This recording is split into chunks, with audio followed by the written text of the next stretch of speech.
하루에 1.5에서 2리터 정도를 마시게 되면은 세포가 리바이탈라이제이션 되고 혈액순환이라든가 이런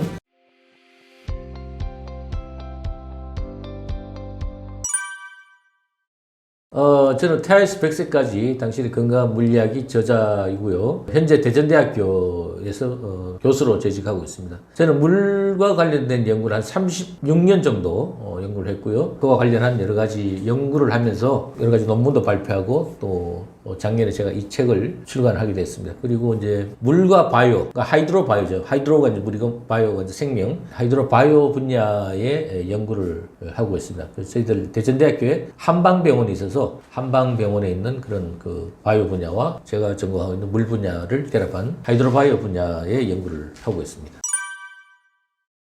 물은 이제 우리의 생명수죠. 뭐 인체의 70%가 물이고 물이 없이 우리가 살 수는 없는데 물의 소중함과 물의 중요성을 모르죠. 왜냐하면 대부분 사람들이 왜냐하면은 물은 언제든지 가도 우리가 있다고 생각하고 뭐 특히 우리나라는 물이 그렇게 부족한 국가는 아니거든요. 그러다 보니까 물의 어떤 중요성, 필요성이 좀 인식이 부족하지만은 물은 알면 알수록 그 물의 중요성 뿐만 아니라 물의 특성이 우리 건강에 어떤 영향을 미치는가 이런 그 관계를 알면은 물의 소중함을 더 알 수가 있죠. 네.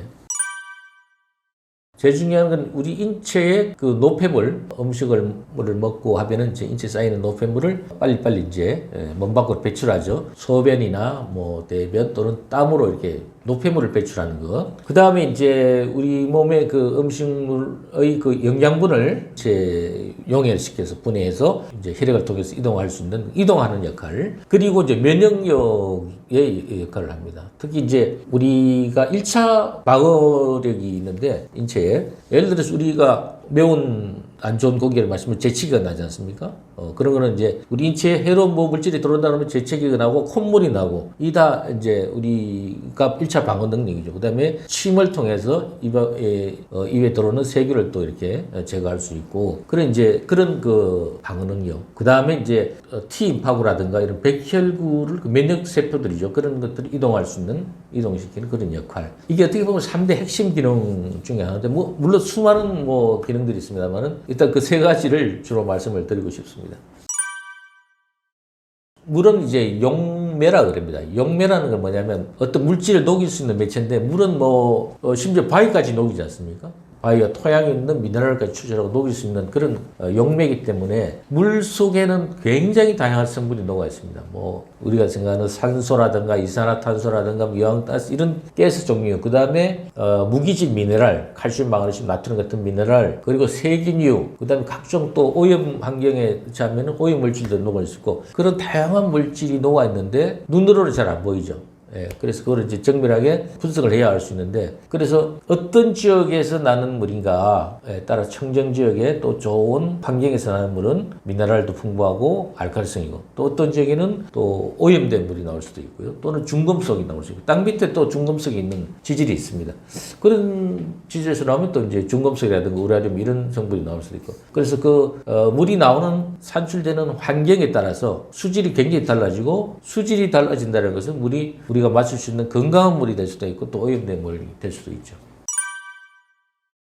요즘은 이제 외모도 경쟁력이라는 말이 있지 않습니까? 그래서 이제 같은 나이대라도 뭐 저도 이제 나이가 좀 많습니다만은 뭐 직장에서 50대, 60대인 분들도 같은 나이지만은 어떤 분은 굉장히 좀 젊어 보이고 나이가 50대인데 한 40대로 보이는 분이 있고 어떤 때인데 이제 뭐 60대 같이 보이는 분도 있고 이렇게 되죠. 그래서 직장에서도 가능하면 젊고 활기차게 보이는 분들이 저보다 능력이 있다. 직장에서 경쟁력이 있을 수가 있는데, 그래서 물은 이제 우리 인체 70%가 물인데 또 세포의 90%가 물입니다. 그래서 우리가 물은 그만큼 중요하기 때문에 물을 충분히 마시고 또 알칼리성 물, 미네랄 풍부한 물을 하루에 1.5에서 2리터 정도를 마시게 되면은 세포가 리바이탈라이제이션 되고 혈액순환이라든가 이런 여러 가지 이제 기능들을 작용하기 때문에 물을 마시지 않는 사람들보다 물을 많이 충분히 마시는 사람들이 피부가 더 건강합니다. 여러분들 주위에 보실 때 물을 적게 마시고 또 음식물을 먹을 때 국물을 전혀 먹지 않는 사람들이 보면은 굉장히 말라져 있고 또 피부가 별로 안 좋습니다. 근데 지금 물을 잘 수시로 마시고 충분히 좀 마신다. 그런 분들을 보면 항상 피부가 좀 이렇게 건강하고 탱탱한 그런 탄력성 있는 그런 피부를 가질 수가 있죠. 그래서 젊음과 이 물건강 관련이 있고요. 그 다음에 그 이스라엘 와이즈만 연구소의 연구 결과를 보면은 하루에 피부 세포가 36억 개가 새로 생기고 죽고, 그 피부가 한번 태어난다고 생성됐다고 해서 결국 우리가 죽을 때까지 있는 게 아니거든요. 피부는 다시 재생이 되고 또 없어지고 재생되는데 그 재생의 근본이 또 뭐냐? 물이라는 거죠. 물. 세포의 90%가 물이기 때문에. 그래서 충분한 수분 섭취가 세포의 재생에 도움이 된다. 그것이 곧 젊음과도 연결이 될 수가 있습니다. 피부의 재생, 그리고 피부 노화를 촉진시키는 요소가 있습니다. 그것이 뭐냐면 첫 번째 자외선이고요. 자외선은 피부를 노화를 시킵니다. 자설세포를 증가시키고 자외선이 많이 햇빛에 많이 노출된 분들이 피부가 이제 좋지 않죠. 같은 나이라도. 그 실제로 이제 우리 할머니 할아버지들 보시면은 할머니 할아버지들의 손과 얼굴과 그다음에 속살을 비교해 보면 차이가 있죠. 그러니까 한 80 정도 되신 어르신들을 이렇게 보시면은 피부와 손은 좀 이게 주름도 있고 뭐 검버스도 있고 여러 가지 이제 피부가 좀 노화되어 있지만은 그 속살 부분도 굉장히 깨끗해요. 그것은 뭐냐면은 그만큼 안에 이제 속살은 자외선에 노출이 안 됐기 때문에 그만큼 피부가 유지가 됐고 자외선 노출된 손이라든가 얼굴은 이제 많이 좀 피부가 안 좋게 돼 있죠. 그래서 자외선 노출, 그 다음에 두 번째가 이제 활성산소입니다. 이 활성산소가 우리 인체에서 계속해서 생성됩니다. 이 활성산소는 두 가지 기능이 있는데 하나는 물론 뭐 이게 활성산소가 거의 95% 이상이 인체에 나빠요.